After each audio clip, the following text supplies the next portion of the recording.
Mi vida huele a hormigón fresco y a gasoil.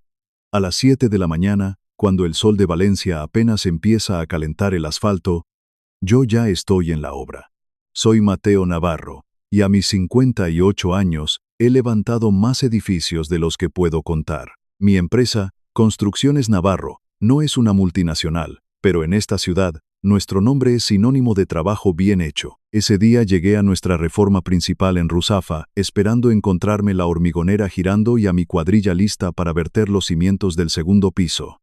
En su lugar, me encontré con el silencio, y con el inspector Ruiz, del ayuntamiento, apoyado en la valla. Sostenía una carpeta roja que, en nuestro negocio, significa problemas. Me acerqué con la confianza que te dan 30 años de pagar licencias y seguir las normas a rajatabla. Buenos días, Ruiz. ¿Madrugando o es que te traigo de cabeza? Le dije, intentando aligerar el ambiente. Él no sonrió. Me tendió un papel. Esto te va a traer de cabeza a ti, Mateo. Lo tomé. Era una orden de paralización de obra. Mi corazón dio un vuelco, pero al leer la dirección, fruncí el ceño. No era mi obra de Ruzafa, era un piso en el barrio de El Carmen. Miré el número de licencia de obra. Era el mío. Mi firma, falsificada de una manera burda que solo un novato no notaría, estaba estampada al final. Y entonces lo vi, en la casilla de persona de contacto secundaria, un nombre que me heló la sangre, Hugo Navarro. Mi hijo. Subí a mi furgoneta, no la nueva, sino la vieja, la que guarda el eco de 1000 conversaciones y el olor a polvo y sudor. Metí la llave en el contacto, pero no arranqué. El papel del ayuntamiento temblaba en mi mano. Mi primer instinto, el de padre, fue llamar a la policía. Denunciar la falsificación, pero el segundo instinto, el que me ha hecho sobrevivir en este negocio, me susurró que primero hay que entender la grieta antes de intentar repararla. Arranqué y puse rumbo a la dirección de El Carmen. Mientras conducía por el tráfico matutino de Valencia, marqué el número de Hugo. Respondió al cuarto tono, con la voz pastosa de quien acaba de despertarse. «¿Papá? ¿Qué pasa?» Su tono era una mezcla de sorpresa y fastidio. «Buenos días a ti también, Hugo», respondí, manteniendo la voz firme. «Solo una pregunta rápida. ¿Estás metido en algún proyecto nuevo? ¿Algo grande? Quizás». Hubo una pausa. Podía oír su mente trabajando a toda velocidad. «Bueno, sí. Unas cosillas, ya sabes, moviendo capitales, buscando oportunidades, pura palabrería de la que le llenaba la cabeza su nueva novia». «¿Una de esas oportunidades está en un piso en El Carmen?», pregunté directamente. El silencio al otro lado fue mi respuesta. Finalmente, tartamudeó. «Valeria se encarga del papeleo. Es una experta, papá. Ella lo controla todo». Colgué. No necesitaba oír más. Valeria, la consultora inmobiliaria que llevaba 6 meses deslumbrando a mi hijo con promesas de éxito rápido. Decidí que, antes de hablar con Hugo, necesitaba ver la magnitud del desastre que esa mujer había construido usando mi nombre como cimiento. El piso en El Carmen era una ruina. Un primer piso en un edificio histórico, completamente destripado. Las paredes desnudas, los suelos levantados, y el aire cargado de polvo y de sueños rotos. Dentro, un hombre de mi edad con un mono de trabajo azul instalaba tuberías de cobre. Me reconoció al instante. «Hombre Mateo. No sabía que también estabas en esto». Era Paco, un fontanero autónomo de toda la vida, uno de los buenos. «¿Qué haces aquí, Paco?», le pregunté, mi voz más grave de lo normal. Él se encogió de hombros. «Me llamó la chica esta, Valeria. Me dijo que era una obra tuya, que el pago era seguro con Construcciones Navarro detrás». Sentí como la rabia me subía por el cuello. Puse una mano en el hombro de Paco. «Paco, escúchame bien. Yo no he autorizado esta obra. No hay contrato firmado por mí. Deja de trabajar ahora mismo». La cara de Paco pasó de la confusión al pánico y luego a la furia. «¿Cómo que no? Llevo aquí una semana, y tengo que pagar el material el viernes». «Lo siento, Paco», le dije, y lo sentía de verdad. «Habla con esa tal Valeria. Pero si trabajas sin un contrato válido, no verás un euro. Al menos no de mi parte». Paco tiró la llave inglesa al suelo. «Me cago en todo. Como esa tía no me pague antes del viernes, le meto un embargo preventivo al piso que lo van a flipar». La amenaza quedó flotando en el aire. Un embargo preventivo. Un fontanero con una factura impagada de unos pocos miles de euros podía legalmente paralizar la venta de una propiedad de 1 millón. Anoté mentalmente esa información. Podría ser útil. Llegué a casa, en Godella, con el peso del mundo en los hombros. Solo quería sentarme en mi despacho, encender el ordenador y revisar las cuentas de la empresa sin que nadie me viera. Pero allí estaba mi mujer, Carmen, en la cocina. El olor a sofrito para la paella del domingo llenaba la casa. Un aroma que normalmente me reconfortaba, pero que ese día me revolvió el estómago. «Hola, cariño», dijo sin darse la vuelta. «Ha llamado Hugo, van a venir el domingo a comer. Dice que tienen un gran anuncio. Algo sobre una inversión importante». Tragué saliva. La inversión. Ah, qué bien. Mentí. Dejé las llaves en el cuenco de la entrada y me acerqué a ella. «Oye, Carmen, esa chica, Valeria, ¿tú qué sabes de ella?» Mi mujer se giró, secándose las manos en el delantal. Me miró con esa mirada que sabe cuando estoy buscando problemas. Sé que es una chica ambiciosa, que está haciendo que Hugo piense en grande por una vez. Y sé que no vas a interrogarlos el domingo como si fueran dos delincuentes, ¿verdad, Mateo? Su tono era una advertencia. Asentí, derrotado. Carmen defendía a nuestro hijo, y por extensión, a la mujer que él había elegido. Comprendí que no podía enfrentarme a ellos sin pruebas. Tenía hasta el domingo para encontrar un arma lo suficientemente grande como para demoler la fachada que Valeria había construido. Esa noche, cuando la casa estaba en silencio, me encerré en el despacho. Encendí el viejo ordenador de sobremesa y entré en el portal del registro de la propiedad con mis credenciales de contratista. El sistema es arcaico, lento, pero es la Biblia de nuestro negocio. Tecleé la dirección del piso de El Carmen. Los datos cargaron lentamente. Propietario actual, Inversiones Costa Blanca, Sociedad Limitada. Ni rastro de Hugo, ni de Valeria, una sociedad pantalla. Mi corazón empezó a latir más deprisa. Cogí el móvil y llamé a un viejo amigo, un lobo de mar del sector inmobiliario comercial. «Arturo, perdona la hora. Necesito un favor». Le di el nombre de la sociedad. Pude oír el tecleo de su ordenador al otro lado. Tras un minuto de silencio, soltó un silbido. «Mateo, ¿dónde te has metido? Inversiones Costa Blanca es el último chiringuito de Diego Vargas». El nombre me cayó como una losa de hormigón. Diego Vargas. Un estafador conocido en todo el Levante. Compraba propiedades en dificultades, las reformaba sin pagar a los proveedores usando a algún pardillo como testaferro. Y luego las vendía rápido a inversores extranjeros antes de que las deudas salieran a la luz. Y entonces, todas las piezas encajaron. Valeria no era una emprendedora, era una reclutadora. Y mi hijo, mi ingenuo y ambicioso hijo, era el pardillo perfecto. El domingo llegó con un sol radiante que contrastaba con la tormenta que se gestaba en mi interior. Hugo y Valeria llegaron a la 1 en punto.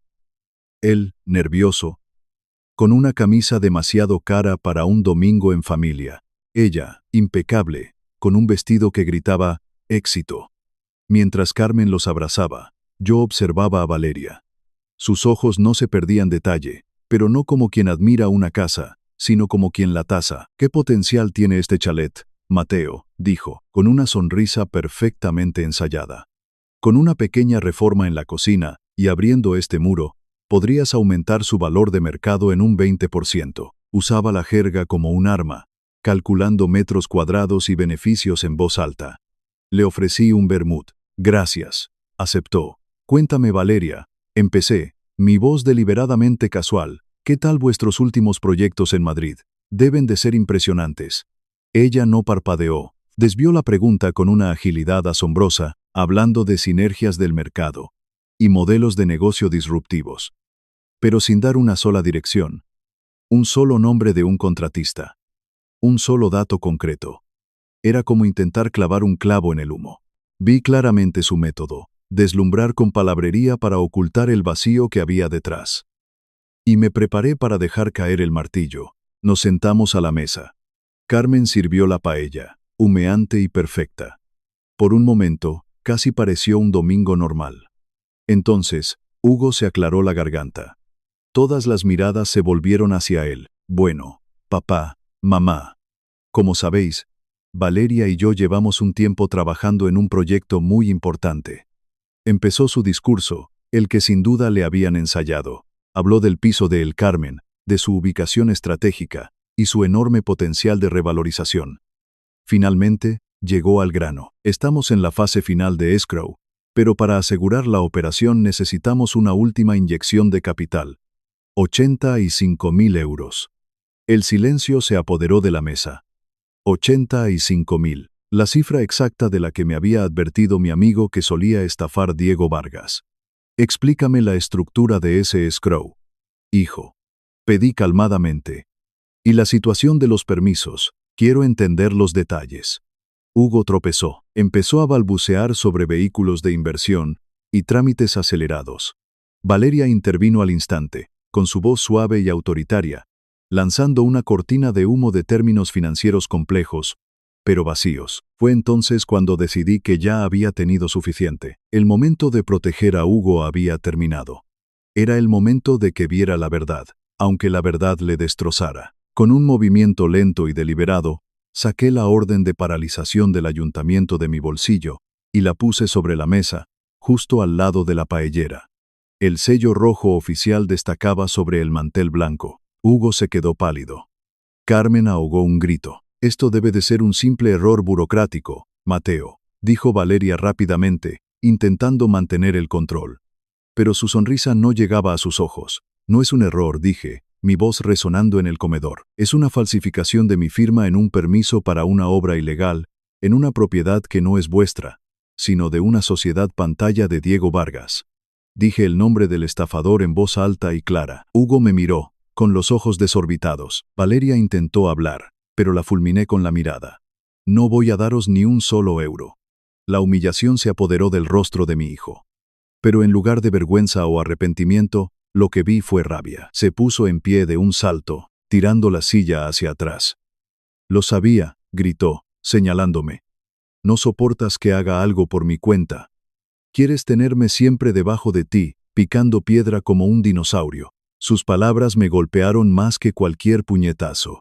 No necesito tu dinero ni tu maldito nombre, escupió.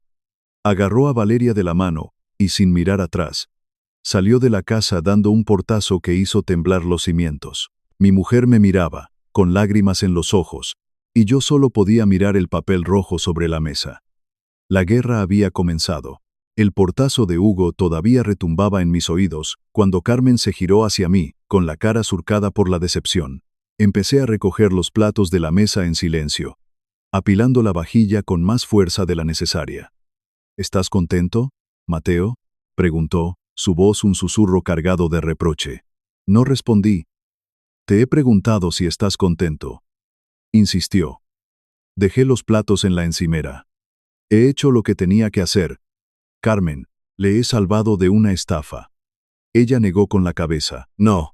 Lo has investigado a sus espaldas, lo has humillado delante de su novia y lo has tratado como a un subcontratista moroso, no como a tu hijo. Esa mujer es una delincuente, repliqué, subiendo la voz. Y él estaba a punto de firmar su ruina. ¿Qué querías que hiciera? Que le diera 85.000 euros para que se los robaran. Quería que hablaras con él, que le mostraras las pruebas en privado, que le dieras la oportunidad de salvar la cara, dijo ella, acercándose. Tu manera de hacer las cosas, tu necesidad de tener siempre la razón, acaba de asegurar que Hugo corra directamente a los brazos de esa mujer por puro orgullo. Has acelerado su caída, no la has detenido. Sus palabras eran precisas, afiladas, y en el fondo, sabía que tenía razón. Mi victoria en la mesa se sentía ahora como una derrota estratégica. El lunes por la mañana, el sol entraba a raudales en la pequeña oficina de nuestra nave industrial. Mi primer objetivo era simple y brutal: entrar en el sistema de gestión y revocar oficialmente el acceso de Hugo a las cuentas bancarias de la empresa. Pero al acercarme a mi mesa, noté algo mal. La puerta de la caja fuerte, una mole de acero empotrada en la pared, estaba ligeramente entreabierta. Me acerqué y la abrí del todo. Dentro, el gancho donde siempre colgaban las llaves de la furgoneta de transporte secundaria, la Ford Transit, estaba vacío. Un sudor frío me recorrió la espalda. Fui directo al monitor del sistema de seguridad, rebobiné la grabación de la noche anterior. A las 11:10 de la noche, la figura de Hugo apareció en la imagen granulada. Entró con su propia llave, Fue directo a la caja fuerte, cogió las llaves de la furgoneta y una carpeta. Hice zoom. Era la carpeta donde guardábamos los talonarios de facturas pro forma en blanco. Mi hijo iba a usar el vehículo y los documentos de mi empresa para intentar dar una apariencia de legitimidad a la obra ilegal. Cogí el teléfono, con el pulgar sobre el número de la Guardia Civil para denunciar el robo. Pero me detuve. Mi mano temblaba. Dejarle caer. Era la única manera. Colgué el teléfono, sintiendo un dolor agudo en el pecho. Conduje mi camioneta personal hasta el Carmen y aparqué en la acera de enfrente, donde tenía una vista clara de la entrada del edificio. No tuve que esperar mucho. La furgoneta blanca robada, con el logo de Construcciones Navarro bien visible en el lateral, estaba aparcada en doble fila. Hugo descargaba sacos de cemento con una torpeza que delataba su falta de costumbre. Y allí estaba ella, Valeria, con un casco blanco que le quedaba ridículo, dando órdenes con un portapapeles en la mano como si fuera la jefa de obra de las Torres de Calatrava. Parecía una profesional consumada. Saqué el móvil y llamé a Paco, el fontanero. Lo vi al otro lado de la calle, fumando un cigarrillo con los brazos cruzados, observando la escena con la misma incredulidad que yo. Paco, soy Mateo. ¿Qué demonios está pasando? Su voz sonaba resignada. Tu hijo es más tonto que hecho de encargo, Mateo. Con perdón, la chica esa le ha convencido para firmar un aval personal por todo el material. Le ha dicho que con la furgoneta de la empresa como garantía, los proveedores le fiaban lo que fuera. Se me revolvió el estómago. Valeria, con una jugada maestra, acababa de transferir toda la deuda y el riesgo legal del proyecto directamente a la identidad personal de Hugo. Mi empresa ya no estaba implicada. Ahora era mi hijo, y solo él, quien estaba en la diana. Me reuní con el inspector Ruiz en una cafetería cerca del ayuntamiento. El ruido de la máquina de café y las conversaciones de los funcionarios creaban un telón de fondo surrealista para la pesadilla que estaba viviendo. Puse la orden de paralización sobre la mesita de mármol. Ruiz, necesito saber qué va a pasar con esto. Él dio un sorbo a su café solo y suspiró. Mateo, la cosa es sencilla y es fea.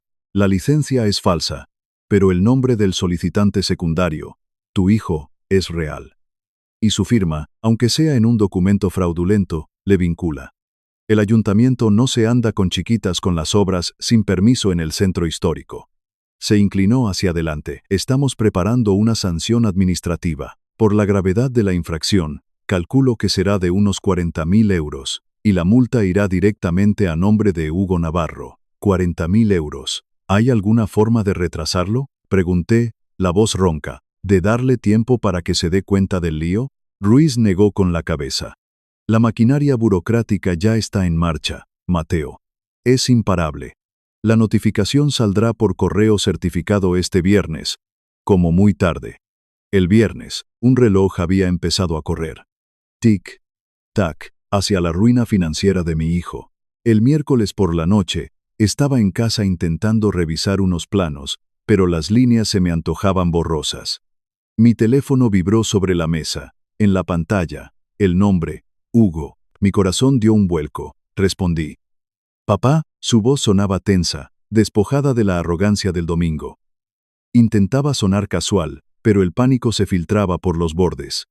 Oye, una cosa tontísima. El banco ha tenido un problema con una transferencia y necesito pagar a los del hormigón mañana por la mañana. ¿Podrías hacerme un puente de 5.000 euros? Te los devuelvo el lunes sin falta. Agarré el borde de la mesa de roble con tanta fuerza que los nudillos se me pusieron blancos. Era ella, era Valeria, exprimiéndole hasta el último céntimo. Cada fibra de mi ser gritaba que le dijera que sí, que le mandara el dinero y acabara con su angustia. Pero me obligué a recordar la lección que aún no había aprendido. No, dije, mi voz un témpano de hielo. Hubo un silencio atónito al otro lado. Luego, su voz se llenó de veneno. Viejo cabrón y celoso, sabía que disfrutarías con esto. Y colgó. Me quedé mirando el teléfono, sintiendo el dolor físico de su rechazo, pero sabiendo, con una certeza terrible, que era la única medicina posible. A la mañana siguiente, en lugar de ir a la obra, me presenté en la oficina del registro de la propiedad. Necesitaba saber cuál era la estrategia de salida de Diego Vargas. La funcionaria, una mujer que me conocía de años de trámites, me atendió con amabilidad. Le di los datos catastrales del piso de El Carmen. Tras unos minutos de tecleo, imprimió una nota simple actualizada. Mis ojos recorrieron el documento. Y allí estaba. Una nueva anotación. Inversiones Costa Blanca había iniciado los trámites para una venta acelerada de la propiedad a un fondo de inversión con sede en Luxemburgo. Analicé las fechas con la precisión de un cirujano. La cita en la notaría para la firma de la compraventa estaba programada para el próximo martes. El plan era perfecto en su maldad. Usar el dinero de Hugo y el trabajo de los proveedores para adecentar mínimamente el piso. Venderlo con un beneficio rápido. Coger el depósito del comprador y desaparecer, dejando a mi hijo con una montaña de deudas, facturas impagadas y una multa municipal gigantesca. El martes. Ahora tenía una fecha límite exacta. Tenía menos de 5 días para construir mi propia trampa. Esa misma tarde, convoqué una reunión secreta. El lugar fue un bar de polígono, de esos con serrín en el suelo y olor a casalla. Allí estaban Paco, el fontanero, un electricista al que llamaban Chispas, y el encargado de los pladures. Los tres habían sido engañados por Valeria. Estaban furiosos. Yo mañana voy allí y desmonto hasta el último enchufe, amenazó Chispas. Error. Le corté en seco. Si arrancas un solo cable, te pueden denunciar por daños. Y entonces el que tendrá problemas con la ley serás tú. Me miraron, confundidos. Hay una forma mejor. Una forma legal. Saqué una libreta y un bolígrafo. Quiero que ahora mismo, cada uno de vosotros, redacte una factura oficial, detallando hasta el último tornillo, cada hora de trabajo y cada metro de cable que habéis puesto en esa obra. Con su IVA y todo, perfectamente legal. Paco me miró, empezando a entender. ¿Y luego qué? Luego, dije, mi voz baja y firme. El lunes a primera hora, vamos a ir juntos al juzgado, y vamos a presentar una demanda de reclamación de cantidad. Y con esa demanda, solicitaremos un embargo preventivo sobre la propiedad.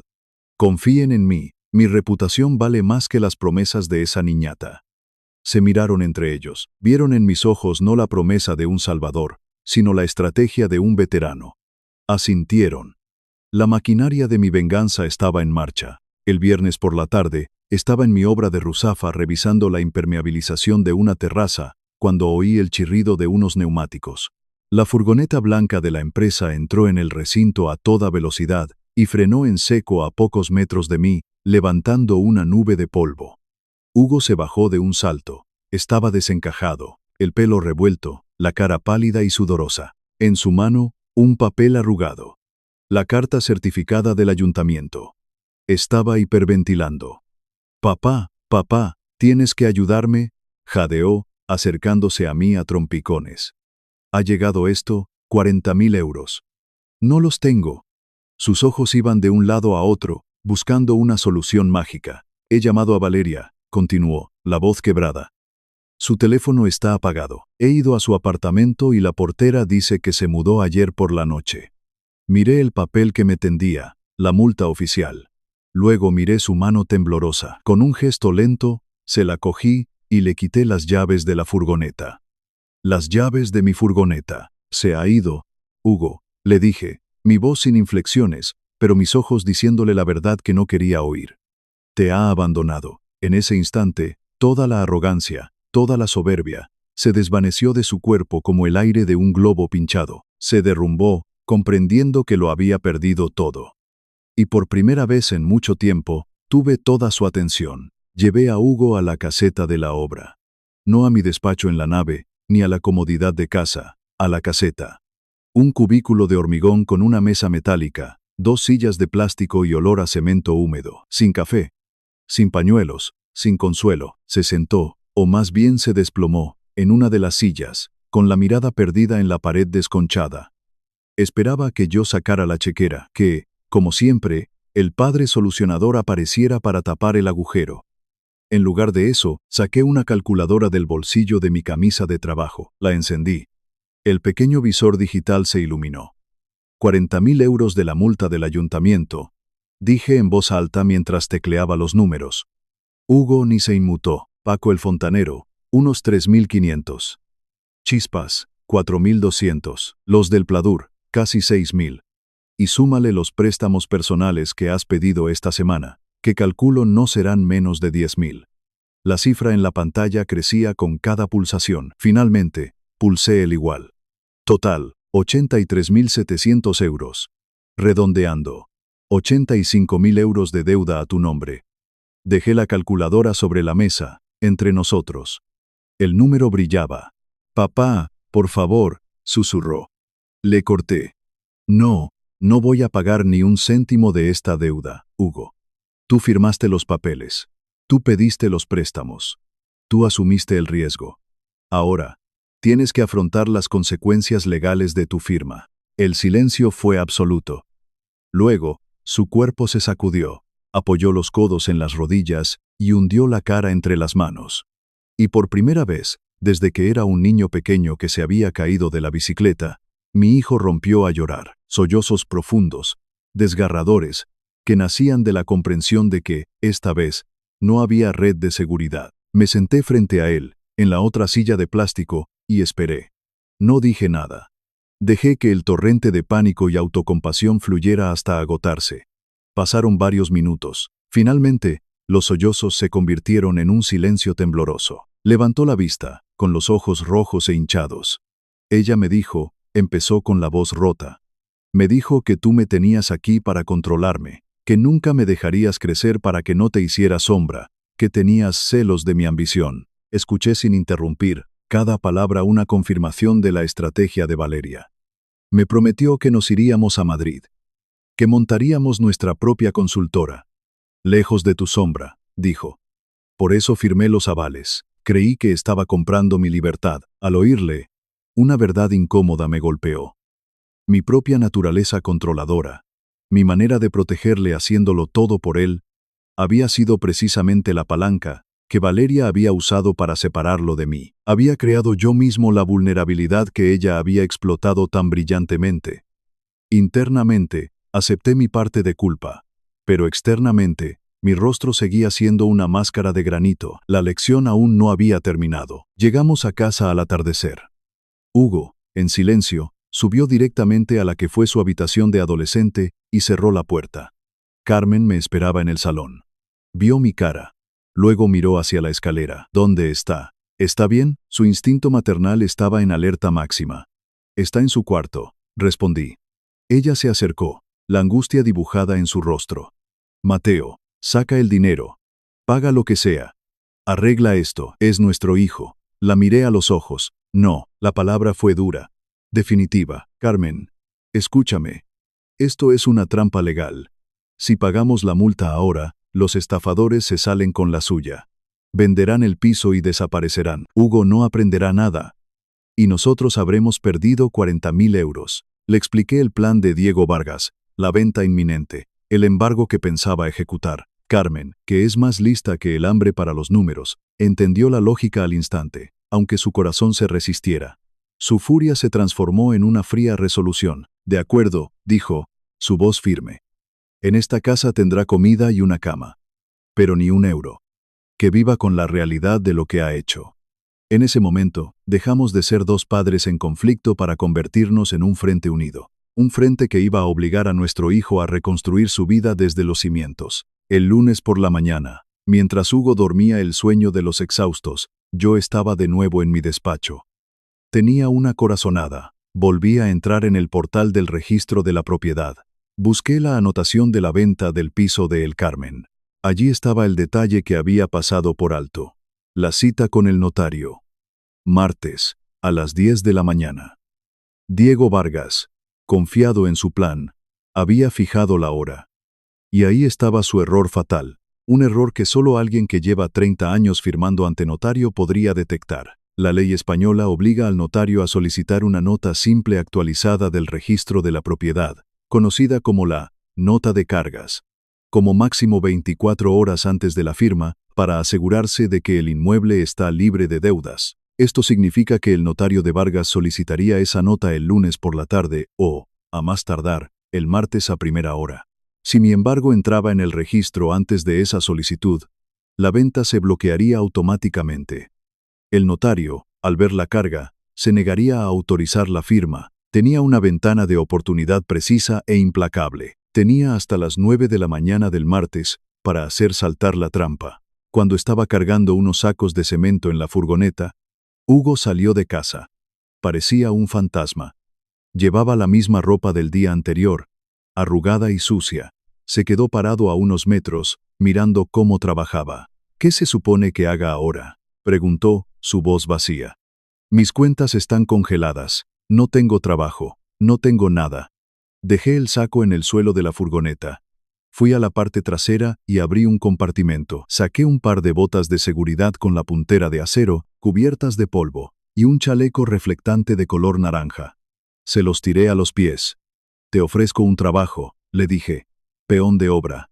Salario mínimo interprofesional, pagado a final de mes, como todo el mundo. Hugo miró las botas, luego me miró a mí. Vi una chispa de su antiguo orgullo en sus ojos, una ofensa. Esperaba que me mandara al infierno, pero su mirada bajó de nuevo a las botas. Se agachó lentamente. Se quitó sus zapatillas de marca y, con un esfuerzo visible, se calzó las pesadas botas de trabajo. Se puso el chaleco. No dijo nada. Pero esa acción, ese simple gesto de aceptación, fue el primer ladrillo de su nueva vida. El calor en la obra de Ruzafa era brutal. El sol de mediodía rebotaba en el hormigón y quemaba la piel. Le asigné a Hugo la tarea más ingrata: bajar escombros, cubo tras cubo de azulejos rotos y trozos de yeso, desde un tercer piso sin ascensor hasta el contenedor en la calle.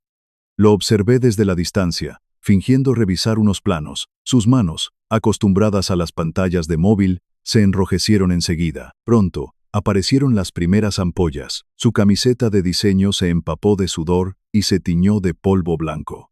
Cada viaje de vuelta, subiendo los 3 tramos de escaleras, era más lento que el anterior. Mi instinto de padre me gritaba que fuera, que le dijera que parara, que descansara, que bebiera agua. Pero me anclé al suelo. Me obligué a permanecer en silencio. Y entonces ocurrió algo. Hugo no paró, no se quejó, siguió trabajando, con el rostro contraído por el esfuerzo, hasta que el último cubo estuvo vacío. Al final de la jornada, estaba cubierto de polvo de la cabeza a los pies, agotado, pero había terminado el trabajo. Estaba sintiendo en sus propios músculos el peso real del dinero que había perdido, y por primera vez, vi en él un destello de la tenacidad de su abuelo, el hombre que empezó todo esto con un pico y una pala. El martes, a las 8 de la mañana, no estaba en la obra. Estaba en la puerta de la Ciudad de la Justicia de Valencia. Paco, Chispas y el hombre del Pladur estaban conmigo. Llevábamos carpetas con las facturas impagadas y las demandas redactadas. La cola en el juzgado de primera instancia era larga. El reloj de la pared avanzaba sin piedad. 8:30. 9 menos cuarto. La cita de Vargas con el notario era a las 10. Cada minuto contaba. Gracias a mi familiaridad con los funcionarios, conseguimos saltarnos parte de la burocracia inicial. Presentamos las demandas en el registro de entrada. Queremos solicitar un embargo preventivo de bien inmueble por reclamación de cantidad. Le expliqué a la funcionaria, usando el lenguaje preciso. Nos enviaron a la oficina del juez de guardia.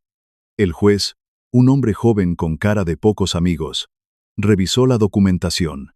Vio las facturas detalladas, las pruebas de entrega de material, la coincidencia de las 3 reclamaciones contra la misma propiedad y el mismo deudor. No hizo falta mucho más. Cogió un sello y lo estampó con fuerza en cada una de nuestras solicitudes. Aprobado, dijo. La orden se comunicará telemáticamente al registro de la propiedad de forma inmediata. Eran las 9:25 de la mañana. La trampa estaba oficialmente activada. Volví a la obra. El ambiente era de normalidad. Los martillos sonaban. La radial chillaba. Vi a Hugo mezclando cemento en una hormigonera pequeña, con movimientos torpes pero decididos. Mi móvil sonó. Número oculto. Respondí. Dígame. Una voz femenina, aguda y tensa, gritó al otro lado. Mateo Navarro. Era Valeria. Su tono pulido de ejecutiva había desaparecido, reemplazado por pánico puro. ¿Se puede saber por qué coño el notario acaba de cancelar la venta? Dice que la propiedad tiene una carga. Una sonrisa lenta se dibujó en mi cara. Me apoyé en una pila de ladrillos y disfruté del momento. Vaya, qué mala suerte, dije con calma. Resulta que unos contratistas a los que no les pagan han puesto un embargo en el piso. La ley es la ley, Valeria. La propiedad no se puede vender hasta que se pague hasta el último céntimo que se debe. Hubo un silencio cargado de furia. Te voy a demandar. Te voy a arruinar, siseó. Me eché a reír, una risa seca, sin alegría. Demanda a quien quieras. El que está atrapado es tu socio, Diego Vargas. Su sociedad es la dueña del piso embargado, y me da la sensación de que sus compradores de Luxemburgo no van a estar muy contentos. Colgué el teléfono. La dejé atrapada en la pesadilla legal que ella misma había diseñado con tanto esmero. Al día siguiente, miércoles por la mañana, se presentaron en mi oficina. No llamaron antes, simplemente aparecieron, Valeria y un hombre de unos 50 años, con un traje caro pero la cara de quien no ha dormido. Diego Vargas en persona. La arrogancia de Valeria había sido reemplazada por una tensión mal disimulada. Vargas, en cambio, entró como si fuera el dueño del lugar. Mateo Navarro, supongo, dijo, sin extenderme la mano. Tienes 5 minutos para levantar ese estúpido embargo, o mis abogados le van a enterrar en papel hasta que se jubile. Me recosté en mi silla. No dije nada. Saqué una carpeta azul de mi cajón y la puse sobre la mesa. ¿Sabe lo que es esto, señor Vargas?, pregunté en voz baja. Él enarcó una ceja. Es un resumen de sus últimos 3 proyectos. Una promoción en Denia, que dejó a 20 proveedores en la estacada. Una reforma en Alicante con facturas falsas. Y ahora esto. Abrí la carpeta. Dentro había copias de denuncias, artículos de periódicos locales y notas manuscritas. Tengo un amigo que trabaja en Hacienda, continué, mirándole a los ojos. Le encantaría ver cómo financia usted sus inversiones. Si no llegamos a un acuerdo aquí y ahora, esta carpeta estará en su mesa mañana por la mañana. La bravuconería de Vargas se desvaneció. Miró la carpeta, luego a mí. Vio que no era un pardillo como mi hijo, sino un perro viejo que conocía perfectamente las alcantarillas del negocio. Supe que había ganado. Hablé, dijo, su voz de repente más débil. Desplegué mi estrategia con la precisión de un plano de estructuras. Primero, va a pagar hasta el último céntimo que debe a los subcontratistas. Ahora mismo, quiero ver las transferencias hechas desde su teléfono antes de que se levanten de esa silla. Valeria abrió la boca para protestar. Eso es imposible, no tenemos esa liquidez. La ignoré por completo, como si no estuviera en la habitación.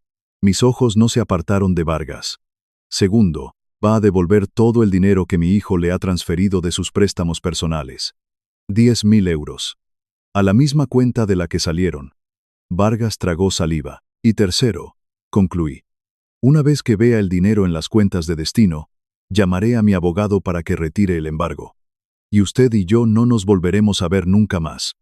Valeria se levantó. No puedes hacer esto. Yo tengo una comisión firmada. Vargas la fulminó con la mirada. Tú cállate, le espetó. Tú me metiste en esto con este crío y su padre. Sacó su móvil, entró en la aplicación de su banco y, con los dedos temblorosos de rabia, empezó a realizar las transferencias una por una, dictándome los importes para que los verificara con mis propias notas. Cuando terminó, se levantó, se ajustó la chaqueta y se dirigió a la puerta sin decir una palabra. Se detuvo en el umbral y miró a Valeria. «Estás sola». Y se fue. Valeria se quedó allí, pálida, abandonada. Intentó mirarme, buscando quizás un atisbo de piedad. Simplemente señalé la puerta con la barbilla. Salió en silencio. Revisé los justificantes de las transferencias. Los subcontratistas habían cobrado. El dinero de los préstamos de Hugo estaba de vuelta en su cuenta. La amenaza de cárcel por impago había desaparecido. La victoria era casi total. Pero había un cabo suelto. Un cabo muy gordo y muy caro. La multa de 40.000 euros del ayuntamiento. Esa no era una deuda con un proveedor. Era una sanción del Estado. El ayuntamiento no negocia, no perdona, y la multa estaba, y seguiría estando, a nombre de Hugo Navarro. Podría pagarla yo. Sacar el dinero de la empresa, o de mis ahorros personales, y hacerla desaparecer, borrar el último vestigio de su error. Sería fácil. Sería lo que había hecho toda su vida. Limpiar sus desastres. Pero mientras miraba el número en el papel, supe que no lo haría. Pagar esa multa sería robarle la lección más importante. El coste real de la estupidez. Decidí que esa carga, y solo esa, debía llevarla él sobre sus hombros hasta el final. Me preparé para darle la noticia, sabiendo que pondría a prueba su nueva y frágil determinación. Encontré a Hugo en la obra, a la hora del almuerzo. Estaba sentado en un palé, comiendo un bocadillo envuelto en papel de aluminio, con la cara y los brazos cubiertos de una fina capa de polvo de yeso. Parecía mayor, más cansado, pero también más sólido. Me senté a su lado. Valeria ha desaparecido. Su socio, Vargas, ha pagado a los proveedores y te ha devuelto el dinero de los préstamos, le dije sin rodeos. Hugo dejó de masticar, me miró, esperando el resto. La estafa ha terminado, él asintió lentamente, procesando la información. No había alegría en su rostro, solo un alivio sombrío. Pero, añadí, la multa del ayuntamiento sigue ahí. Los 40.000 euros son todavía tu responsabilidad. El ayuntamiento no perdona esas deudas. Contuve la respiración, esperando su reacción. Esperaba que se quejara, que me pidiera un préstamo, que argumentara que no era justo. En lugar de eso, se quedó mirando sus botas de trabajo durante un largo rato. Finalmente, terminó su bocadillo, se limpió las manos en los pantalones y me miró. ¿Cuántas horas extra puedo hacer este mes?, preguntó. Su voz era tranquila. No había rastro de autocompasión. En ese momento, supe que algo fundamental había cambiado dentro de él. El niño consentido había muerto en algún lugar entre los cubos de escombros y el sudor. Esa noche, se lo conté todo a Carmen mientras cenábamos. Le expliqué cómo había arrinconado a Vargas, cómo había recuperado el dinero, y le conté la reacción de Hugo ante la noticia de la multa. Mientras hablaba, hice algo que no hacía a menudo. Admití mi error. Tenía razón, le dije, mirando mi plato. Mi necesidad de controlarlo todo, de protegerle de cada rasguño, le convirtió en un blanco fácil. Le hice vulnerable porque nunca le dejé ser fuerte. Carmen alargó la mano sobre la mesa y puso la suya sobre la mía. Hiciste lo que creías que era mejor, Mateo. Siempre lo has hecho. Levanté la vista, pero al final, tu amor severo, tu cabezonería, es lo único que le ha salvado. Añadió con una pequeña sonrisa. Le dejaste caer, y parece que está aprendiendo a levantarse solo. En ese instante, la tensión que había llenado nuestra casa durante las últimas semanas se disipó. El conflicto entre nosotros se había resuelto, no con una victoria, sino con una comprensión mutua. Los siguientes 6 meses pasaron al ritmo de las estaciones y del trabajo duro. Hugo se convirtió en una presencia constante en mis obras. Llegó el otoño, con sus lluvias frías que convertían las zanjas en barro. Luego el invierno, con el viento helado que se colaba por los edificios a medio construir. Veía a su través de las redes sociales que sus antiguos amigos estaban de fiesta, viajando, viviendo la vida que él creía merecer. Mientras tanto, él estaba a mi lado, mezclando mortero, colocando ladrillos, aprendiendo el oficio desde el escalón más bajo. Nunca se quejó. Ni una sola vez. Cada viernes, iba a mi despacho, cogía su modesto sueldo, y yo sabía que el 70% de ese dinero iba directamente a una cuenta de pago fraccionado del ayuntamiento.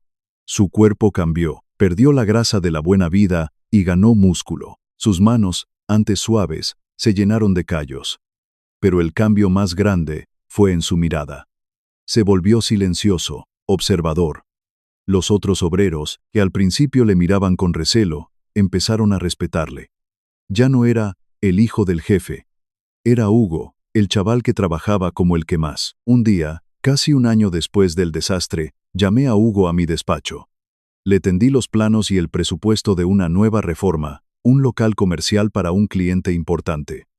Revísalo, le dije. Jim Kevez se sentó y desplegó los documentos sobre la mesa. Se tomó su tiempo, leyendo cada cláusula, cada partida, cada nota a pie de página. Yo esperaba que hiciera algún comentario superficial sobre el diseño o el coste. En lugar de eso, después de 10 minutos de silencio, levantó la vista.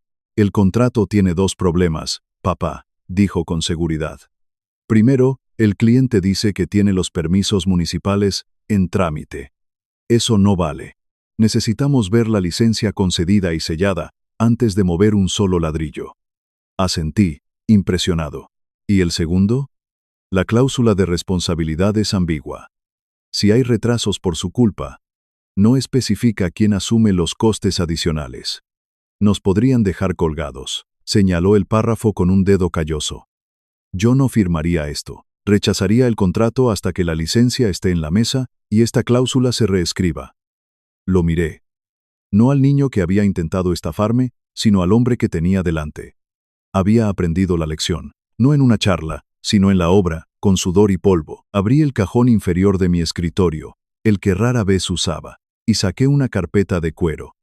Hugo me miró, tenso, como si esperara otro problema legal, otra multa. Puse la carpeta sobre la mesa y la abrí. Dentro había un documento notarial. Esto es el borrador de la modificación de las escrituras de la empresa, le expliqué. Lo redacté hace más de un año. Transfiere el 20% de Construcciones Navarro a tu nombre. Los ojos de Hugo se abrieron como platos. Se quedó sin palabras. Quería dártelo entonces. El día que me hablaste de mover capitales, continué. Pero no estabas preparado. Creías que el valor estaba en el nombre, en el porcentaje, en el título, no en el trabajo que hay detrás. Hugo miró el documento, luego a mí. No te lo voy a dar hoy, le dije. Te lo daré el día que entres por esa puerta con el recibo que demuestre que has pagado el último céntimo de tu deuda con la ciudad. Hugo no pareció decepcionado. Al contrario, una sonrisa genuina, la primera que le veía en meses, se dibujó en su rostro. Asintió. De acuerdo, papá. Aceptó la condición, entendiendo por fin que el verdadero valor no estaba en el regalo, sino en el derecho a ganárselo.